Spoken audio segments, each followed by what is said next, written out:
બાળપણ અને સમજણ, આ બંને શબ્દના છેલ્લા 2 અક્ષર બહુ મજાના છે. જ્યારે નાના હતા ત્યારે કંઈ પણ પૂછવામાં આવે ત્યારે પણ શબ્દ બહુ વપરાતો અને મજાનો લાગતો.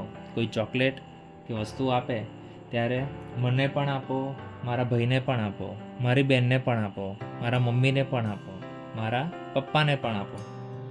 હવે આ પણ શબ્દની સાથે જણ શબ્દ જે સમજણમાં છે એનું પણ બહુ જ મહત્ત્વનું છે. આ બધામાં સમજણનો જણ પણ આવી જાય છે. પણ જણ એટલે કે લોકો. એટલે નાનપણથી આપણે એકલા નથી, બધા સાથે છીએ એવું શીખવાડવામાં આવે છે, સમજાવવામાં આવે છે. ખરેખર બહુ યાદ આવે છે એ દિવસો આજે પણ.